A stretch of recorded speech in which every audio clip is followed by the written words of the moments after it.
Just over 5 months ago, during the Muslim holy month of Ramadan, a religious teacher, Abdur Rashid, was murdered in London's East End. The killing shocked the Bangladeshi community where he lived, and police and local people are hoping Crimewatch viewers may be able to help find whoever killed him. Witnesses and friends in Whitechapel have helped us reconstruct what is known about the last day of his life. But our film begins 12 miles away from where he lived, in Essex. It's lunchtime on Wednesday the 27th of April. A group of children were following a nature trail on the edge of Epping Forest. What's that? It was the body of 46-year-old Abdur Rashid. It had been wrapped in a bedspread, tied with a sash cord and set alight. For the Muslims, the burning of the body is the ultimate disgrace.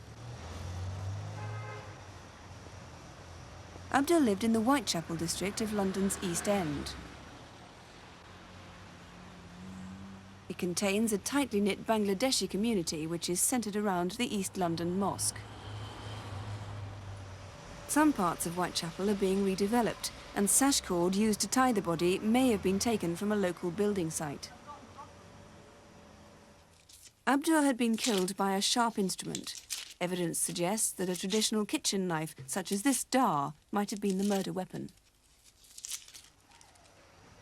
Abdur was well known in the area as a religious teacher. He came to this country in 1979 and worked part-time in the mosque. But in 1983, he left. After that, Abdur tried to make a living by teaching the Quran in people's homes.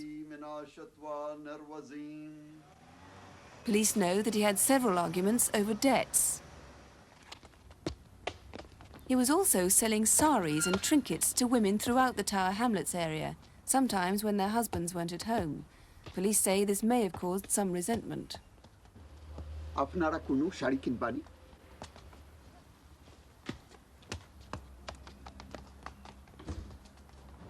He was sending money regularly back to his family in Bangladesh. On at least one occasion, a contact of his in Birmingham took it for him. Maybe somebody there knows something about his death. Ramadan is the holiest month. It began in mid-April this year. It's the evening of Tuesday the 26th of April.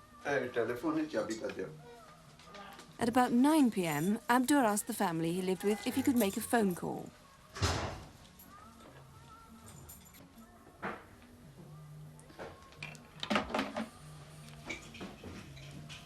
Telephone engage. The family remembers Abdur looking through a blue book, possibly for a number. That book has not been found.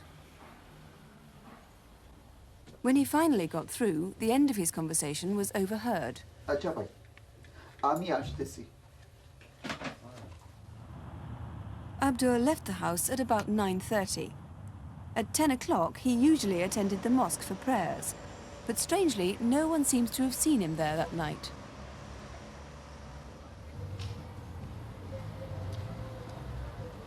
At about 11, Abdur visited a friend in Romford Street.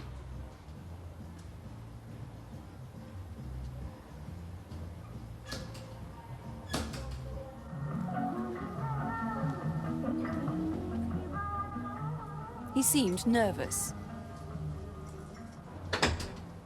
Soon afterwards, he left. At about 11:30, another witness, Abdul Noor, saw him going down a staircase in a different block in Romford Street, block number 25.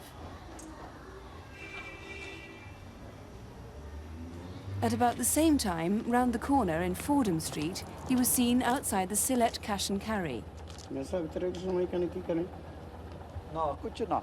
Ami ek juno ofeka kortesi.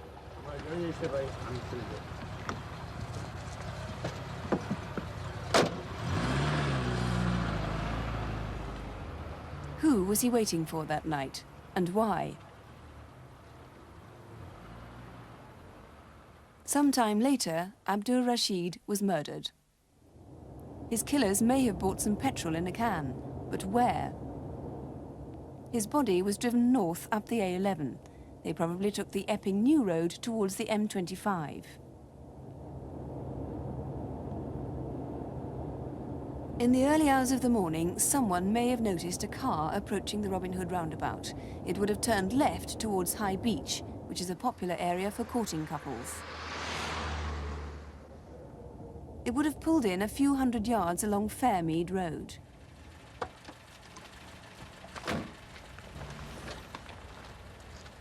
Abdur's body was dumped just inside the wood.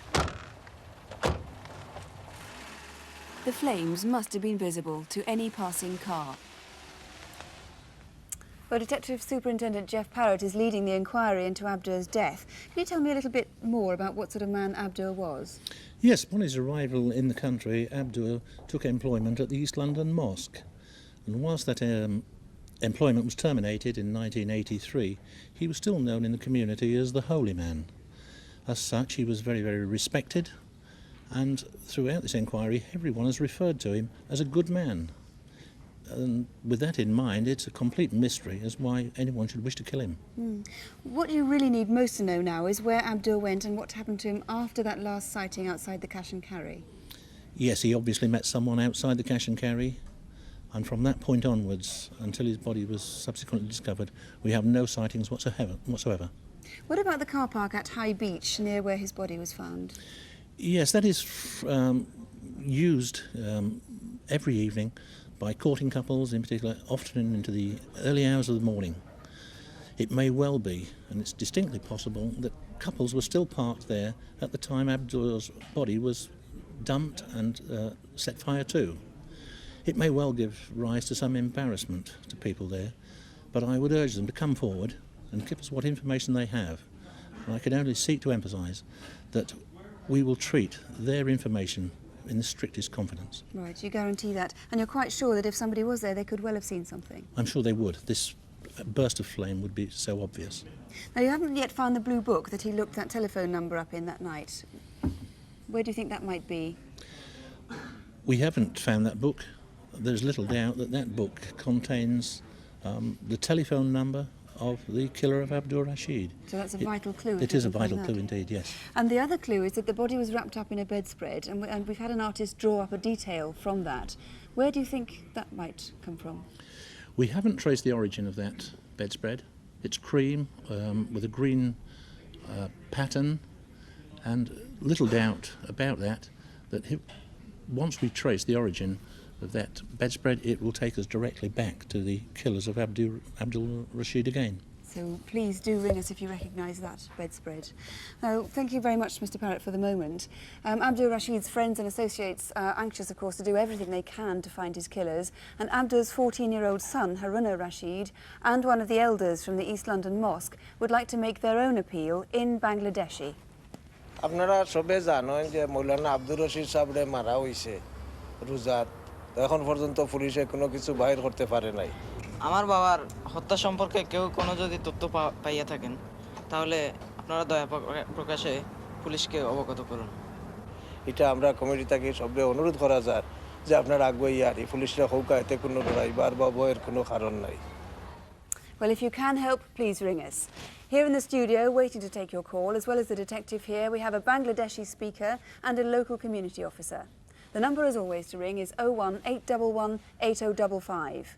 Or you can ring Edmonton Police Station direct on 01803 3311. That's 01803 3311. Our next case is the murder of Michael Williams 10 weeks ago. He was last seen alive on the Friday evening before the August bank holiday weekend.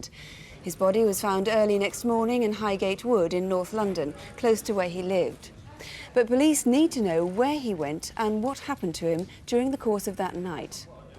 Michael was 43. He'd lived in Highgate all his life, and he was an active member of the local church. He'd been married for 18 years and had a 2-year-old daughter. Michael was always keen to spend as much time as he could with her and worked flexi hours and often came home early to look after her. Our reconstruction begins in Pimlico in South London, where Michael worked. He was employed by the Home Office here at Horseferry House, where he'd helped set up the police national computer. Ironically, the very system which is now being used to help track down whoever killed him. It's Friday the 26th of August. Hello. Hello, it's me. Just wondered how late you'd be tonight. Look, I'll work for another hour or so. Should be home about 8. OK, I'll put Marie to bed then. We'll see you later. Michael had been under a lot of pressure at work, and for the past week he'd been staying late every evening to finish a particular project. We're off to the Paviers for a few drinks. Coming? Oh, lucky for some. No, I've still got work to do. Oh, come on. You've got 3 whole days off. Why not? I'll wait outside. See you in a while.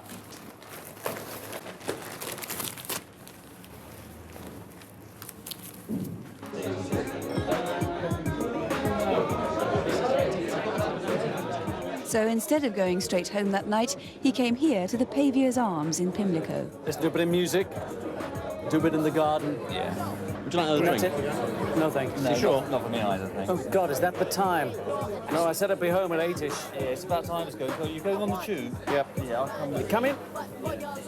Bye, all. See you next week. Yeah, you too. Bye.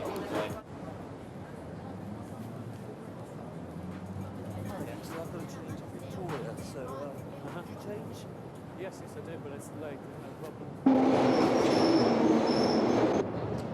Right, well, this is where I change. So, see you, Michael. Have a nice weekend.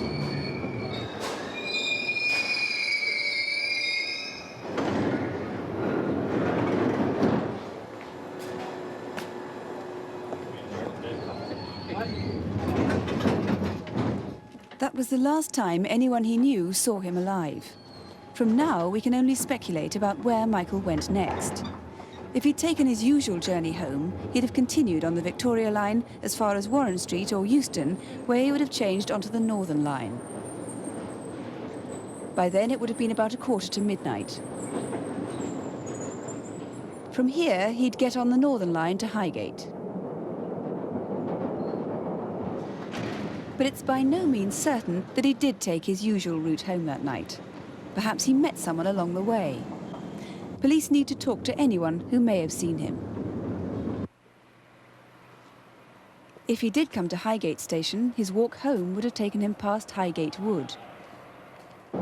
Or he may have gone one step further along the Northern line to East Finchley, because someone who looked like Michael was seen there at about 12:30 by a ticket collector. Evening. Which way to the Lewis? Toilets are closed here, Gov. Okay.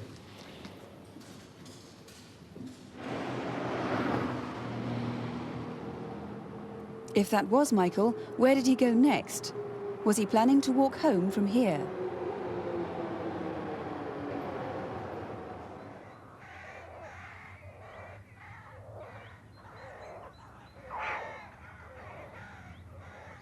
This is Highgate Wood, a popular spot even early in the mornings. Let's go home.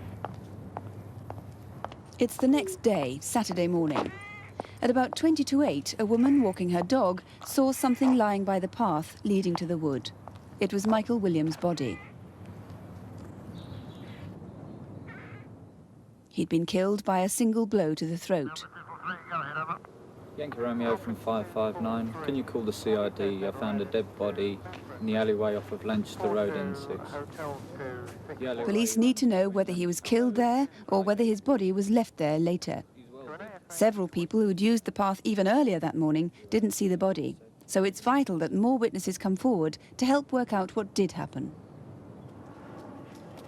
At 6 o'clock that morning, this man was walking his dog near the woods past the spot where Michael's body was found.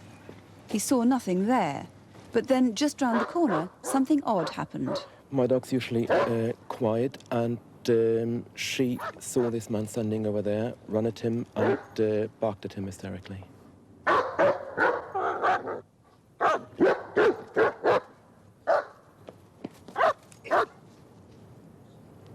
The man was standing there, absolutely immobile, and looked as if he was hypnotized under the influence of something. He was not moving at all.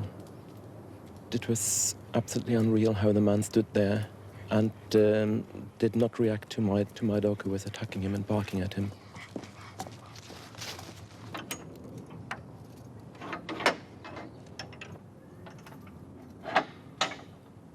Three-quarters of an hour later, as the gates to the wood were being unlocked for the day, the strange man had gone. And just 5 minutes after that, there was still nothing seen by the path. So police believe it must have been between 7 o'clock and 7:40 that his body was put there. It may have been dumped from a car. And there's a postscript. This is the New Arjun Tandoori restaurant in Fry and Barnet Road in Southgate. The day after Michael's body was found, someone came into the restaurant and paid by credit card.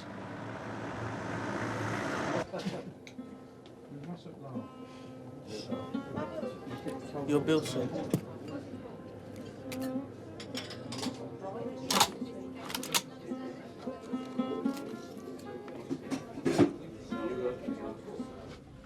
Well, that card, of course, belonged to Michael Williams. Peter Wilton, Michael had been robbed of all the property he had on him. Was robbery the motive, do you think? That certainly was one motive, but this case has homosexual connotations. He was a bisexual. It may well be that he met somebody and left somebody before he got attacked. I would like that person to come forward, or any person that was attacked in the locality that hasn't reported it before. Will they please come forward? What description do you have of that strange man seen standing at 6 o'clock in the morning in Highgate Wood in some kind of trance? Yes, he's never been identified. He's 6 foot tall, white man, slim build, blondish brown hair, with a beard of the same colouring. Complete mystery, that. Whoever murdered Michael, was he a karate expert? Could well be. We've spoken to several karate experts, and they say it would take several years of experience to deliver a blow such as that, because there was a lot of force used to Michael Williams' throat. So a clue might lie there. Yes.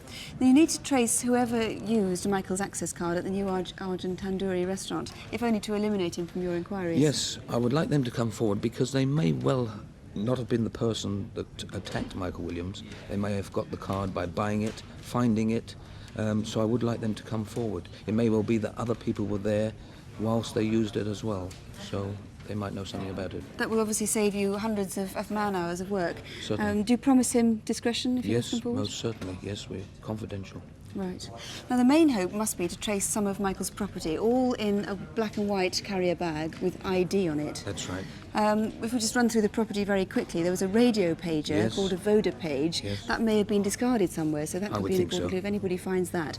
There was a computer manual. Yes, his own. There was his Home Office pass. That's right. And also a signet ring with his initials on. We don't have that, of course. And a distinctive Rolex watch. Could you tell me about that? Yes, it was made for him about 17 years ago, and the peculiar thing about it is that there are clasps around the face of the watch, holding the face of the watch, so it is quite distinctive. Right, so we're looking for all those items of property.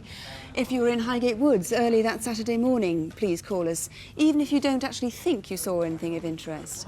And if there's anything you can add to what police know of where Michael was that Friday night, Saturday morning, again, please call. The number here in the studio, as always, is 01811 8055, or ring the incident room direct, and that is 01803 3311. It's 01803 3311. If you live in Kent and if you've brought any double glazing this year, you might be able to help solve our first case tonight. Since last Christmas, David Short had worked for Dainham Windows as their East Kent representative. 10 weeks ago, on the evening of Thursday, the 22nd of September, he was murdered. Despite quite precise information about his movements that night, police have so far drawn only blanks in the search for his killer. Our reconstruction begins in the seaside town of Broadstairs, where David lived. Broadstairs is a popular holiday resort between Ramsgate and Margate on the southeast coast. Perched high above the town is Bleak House, which a century ago inspired Charles Dickens' novel. David Short was 36. He'd lived in Broadstairs for most of his life and had done a variety of jobs. Every day he exercised his dogs around the Ethel Road area, where for the past 9 months he'd lived with his common-law wife, Michelle. 2 years ago, David was working in a well-known local hotel as a barman. One night, a barmaid recalls there was a visit by 2 men. Oi, mate, any more trouble from you, and I'll bleed and kill you. Have you got that? What was that all about? Nothing. A week later, David reported to work with a swollen face and black eyes. David used to frequent various night spots in Margate and Ramsgate, and police are anxious to talk to anyone who may have seen him in these clubs. They'd also like to speak to somebody called Mags, who David met apparently while working as a barman.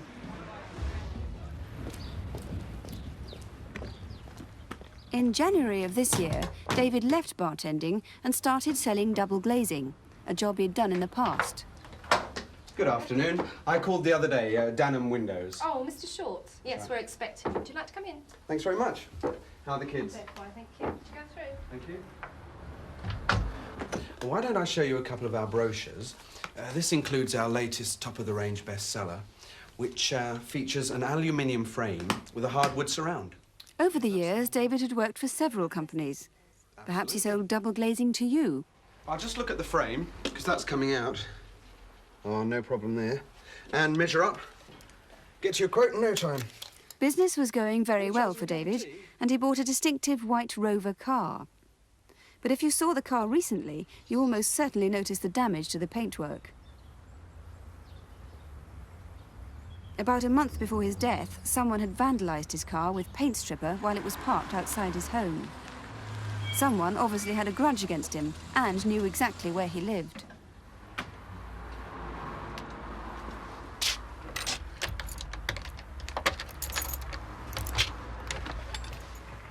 Two weeks before David was murdered, a neighbour noticed a short, dark-haired man with a moustache arguing with David on his doorstep.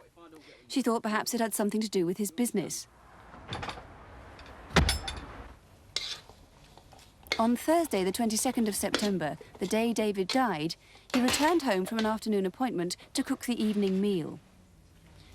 It was about 5:30 when he sat down to eat with Michelle and his mother, who'd come over for dinner.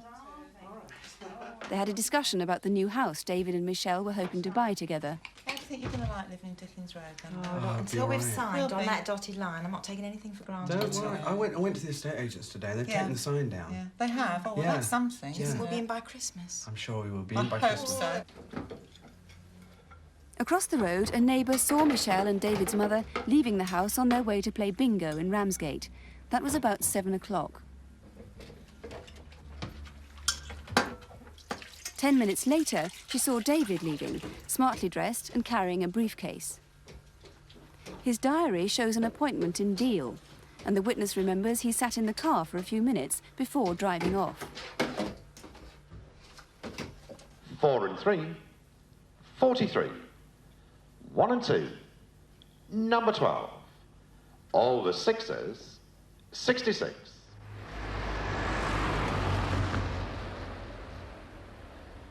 It was 9:15 when David returned home.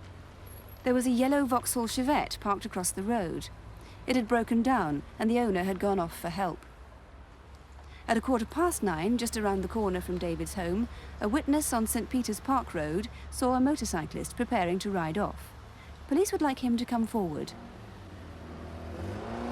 At about 9:20, the owner of the broken-down Chevette came back with his brother. They've told police that in the 20 minutes or so it took them to tow the car away, they don't remember seeing the white Rover. So had David gone out again? And if so, where? At about the same time, 1/4 mile away, another witness saw two men shouting in a car. The woman and child walking nearby may remember seeing the orange or red-coloured old-type saloon car.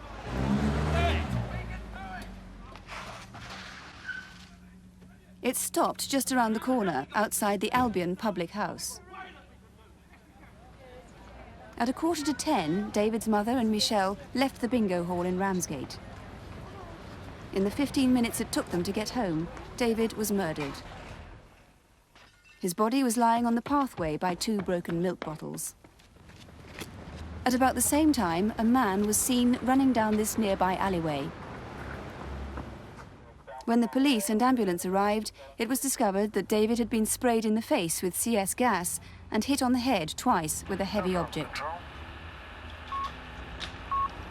Delta Alpha 30, Delta Alpha 30.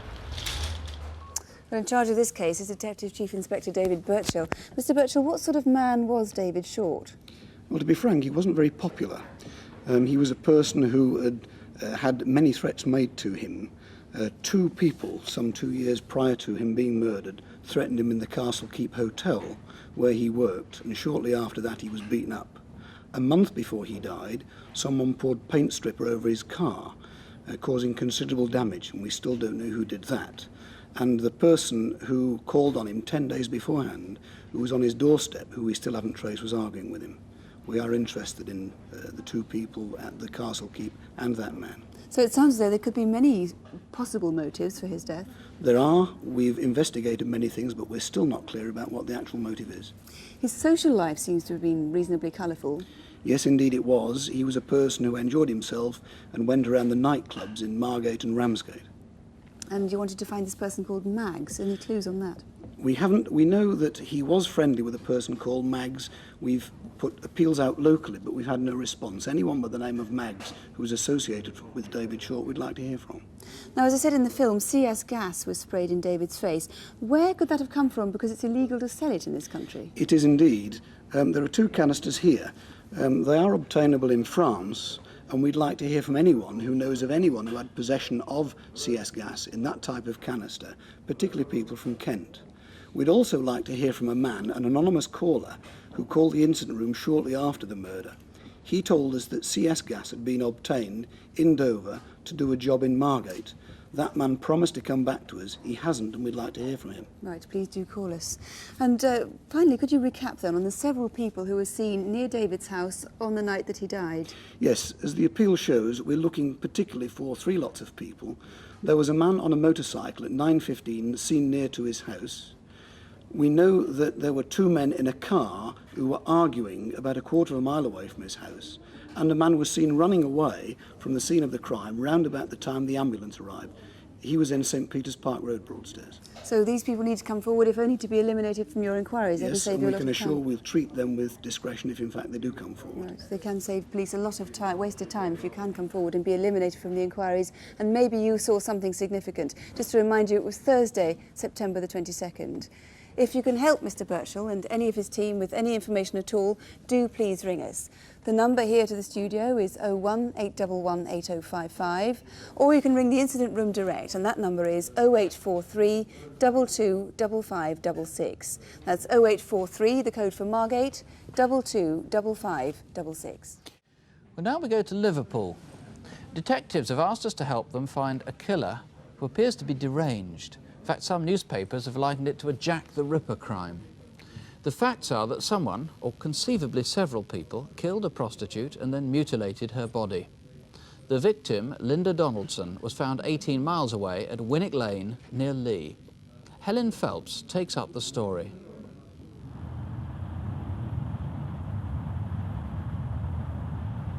About a mile from Liverpool city centre is Canning Street.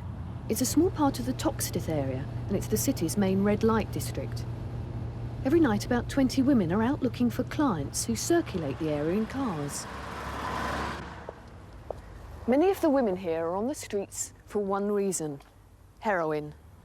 They're drug addicts and have turned to prostitution as a means of funding their needs. Linda Donaldson was one of them. She was well liked.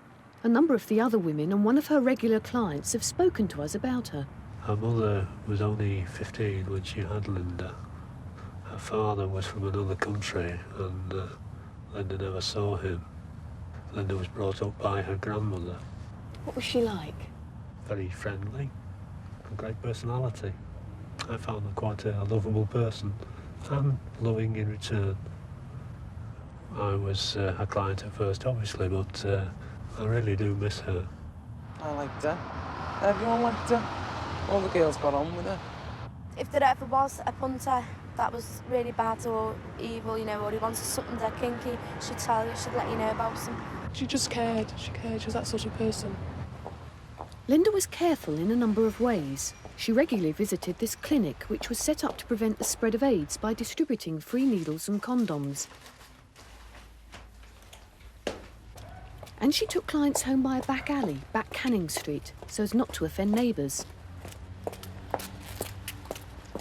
I want somebody who walks the streets to respond. Linda was invited to appear on the Kilroy programme a year ago and talked about this very issue. Police in Liverpool wanted us to walk on a deserted street in front of the cathedral, and then they thought about it a bit more, and they put us back into the residential area. Do you get problems Well, with I residents in certainly Liverpool? don't walk past when someone's got kids around me. I wouldn't dream of chatting up a man right in front of kids. Not many girls will. From 7 o'clock on the night of Monday the 17th of October, Linda was at her regular spot here on the corner of Canning Street, where she lived, and Catherine Street. She was distinctive because she always wore black. Sometime before 10 o'clock, she visited the shop in Windsor Street to buy some groceries. It was part of a normal routine. After shopping, she returned to her flat to feed her pets. She walked everywhere quickly. Come on, love. Linda loved animals. She had a dog and 3 cats, strays which she and her flatmate had rescued from the streets. Where's my kiss then, eh? Hey? Yeah. In Belgium, the trial of the British fans involved in the Heysel disaster opens in confusion. Tonight, many of them are on their way back home to Liverpool. By 11 o'clock, Linda was back at her usual corner. She was spotted by 2 policemen. You are? No, No, it's not. It was a quiet night, but other women say Linda met a number of clients. What's your name, love? It's Tracy. Tracy was her working name. It's vital that anyone who saw or met her that night comes forward. About 11:30, another prostitute was approached by a man whose behaviour made her uneasy.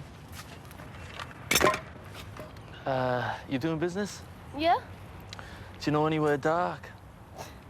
Forget it. No, come on. Oh, come on, leave off, okay? Oh, come on. Look, I'm telling you, bug off or I'll get the police.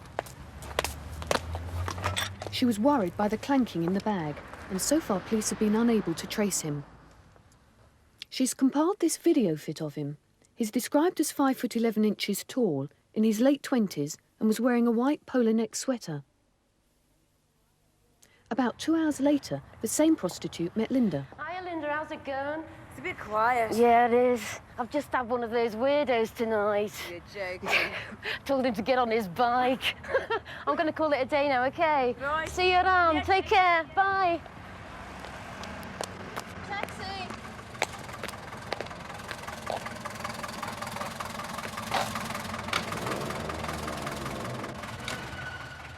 As she got in, she noticed Linda moving towards a dark car which was pulling into Back Canning Street.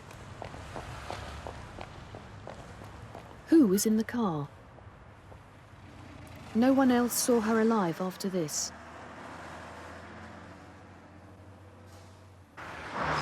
Just over 4 hours later, 18 miles away, a maroon Ford Granada Mark II was spotted parked in Winnick Lane near Lee.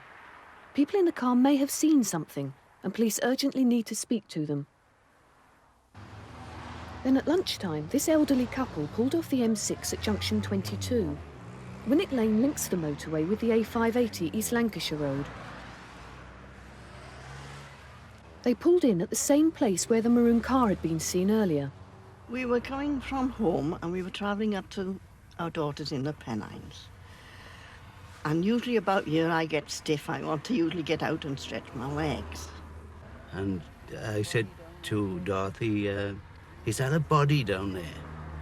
With that, I went down to look to make certain. Came back to Dorothy and said, it is a body, kid.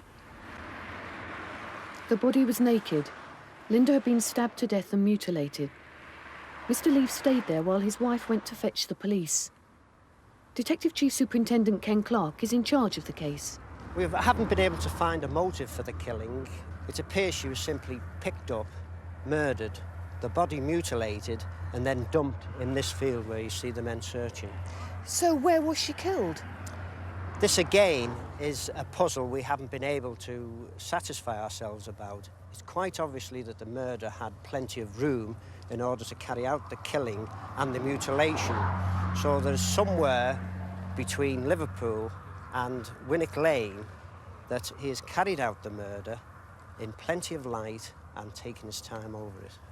Despite appeals to the public, there's been no sign of a clothing or a handbag anywhere.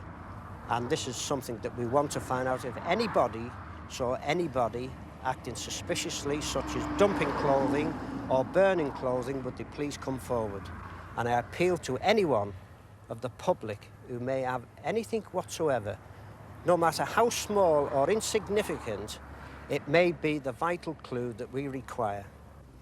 If you have any information, then call us now on 01 811 8055. Or you can ring the incident room direct on Liverpool 708 7277.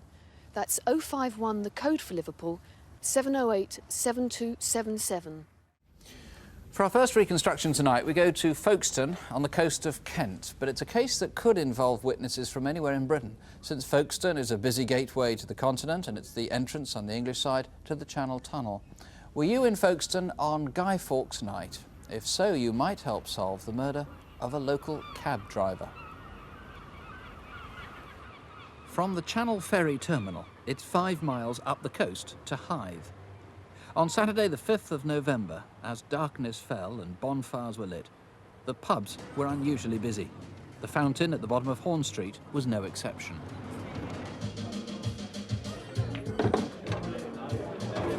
Mary Reed had been trying to help customers get home. Hello? Can I order a taxi, please, at the Fountain?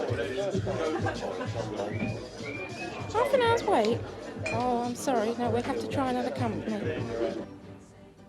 At 12:20, Mary finished work and set off home.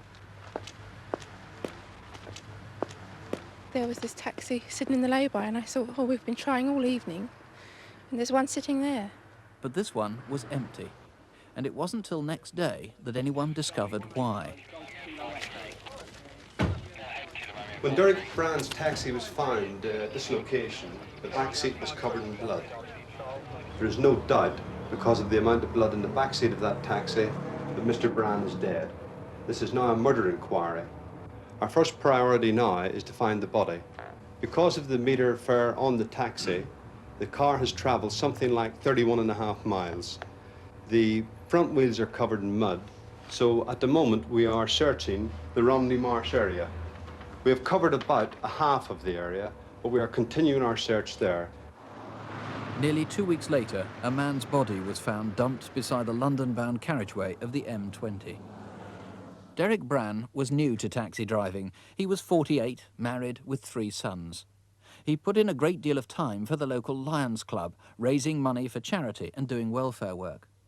His main job was as an insurance salesman, but lately he'd turned to taxi driving in the evenings and at weekends to earn a bit of extra cash. He worked for the Folkestone Taxi Company, based above a snack bar in Sandgate Road. He shared a cab, this red Nissan Bluebird, with 2 other drivers. Just after lunchtime on Saturday the 5th, Derek took over from Brian James for the afternoon and evening shift. Hello, Brian. How was business this morning? Not so bad, Derek, not so bad. Good. You should have a good night tonight. I hope so, yeah. Have a good night. Okay, thanks so much. Bye-bye. Well, it's a very pleasant chat, really. I'd only known him for about 6 weeks since he'd been starting taxi driving. I'll give it to you now, Mike. Safeways, Mrs. Moon, because I'm going to talk to the opportunity and see us again. Right, Mike. Right, okay. Roger, on my way. As it happened, that particular afternoon we changed over, he did tell me how much he enjoyed the taxi driving. And if the insurance business got much worse, he was thinking of taking that full time. £1.80, please. Thank you. It was a quiet afternoon on Guy Fawkes Day, and at about 8:30, Derek was home for supper. Where are the boys? Oh, Mark's out. Adrian and Aaron are upstairs. How was work? Bit quiet. What time will you be home tonight? Oh, we're busy tonight. Probably about 3-ish. Oh, well, I won't wait up then. No. Bye, love. Bye.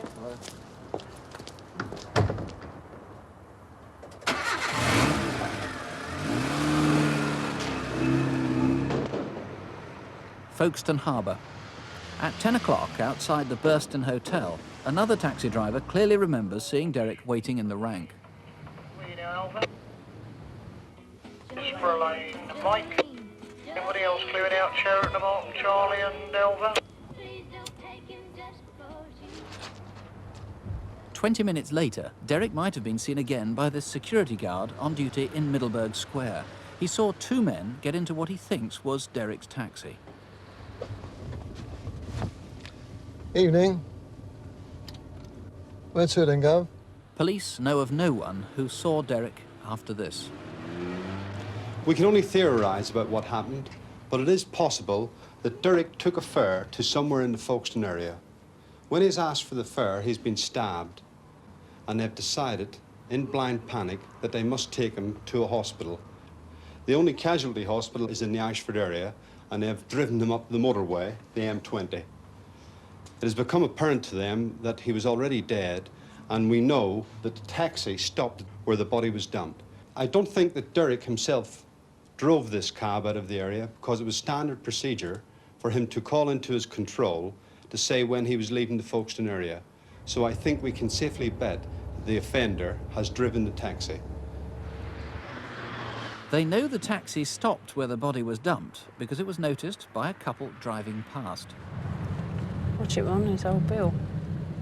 No, it's not. It's a taxi. 5 miles later, they saw the cab turn off at junction 10. At about the same time, a man was seen walking down the verge beside the hard shoulder, back in the direction of Folkestone. We believe this man leaving the taxi was one of the attackers and has made his way down the motorway. Meanwhile, the taxi itself has been sighted sometime shortly after 11 in this area of the Romney Marsh. I'm an ambulance driver who drives down through the marsh every night. And when I was driving along, didn't see many cars. And I come across a taxi moving slowly. I had to brake hard. I thought it was really unusual to see a Folkestone taxi out in the marsh. The taxi headed back to Folkestone, and at about 11:15, a cab was seen at the bottom of Horn Street. It seemed to have overshot the road.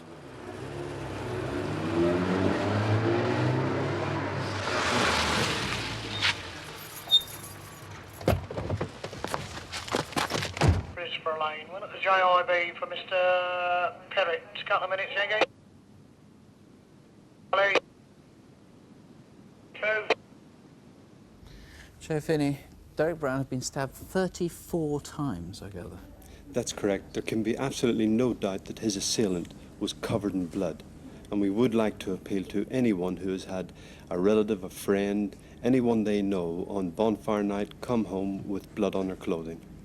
With perhaps an excuse that they were helping someone else who got injured on Guy Fawkes Night by a bonfire or firework or something like that. But I gather the assailant also cut themselves.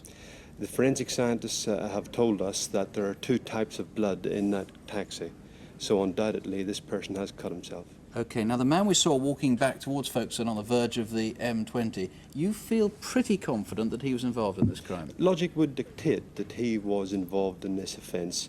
It is possible that he wished to disassociate himself, that he went along maybe for the theft, maybe in order to run away from the taxi without paying the fare. And when they had eventually to dump the body, he's decided he doesn't want to have anything more to do with it, and he's walked off rather than stay in the taxi. OK, well, if that guy wants to ring in, he might do himself a favour if he wants to dissociate himself from the murder. Since we filmed the reconstruction, I gather you've got evidence there was a white van seen behind the cab, parked on the hard shoulder of the M20. That's correct. A white van was parked very close behind it, a matter of feet.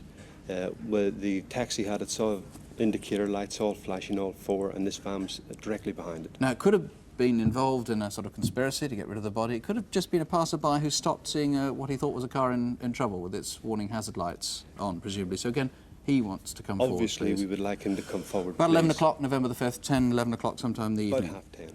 Now, when we saw the car go past Horn Street, the cab, and Horn Street, I should say, is the street where the Fountain Pub is, it seemed to overshoot it and then move back again. Somebody who saw that got a very good look at the driver, and you've got an artist's impression.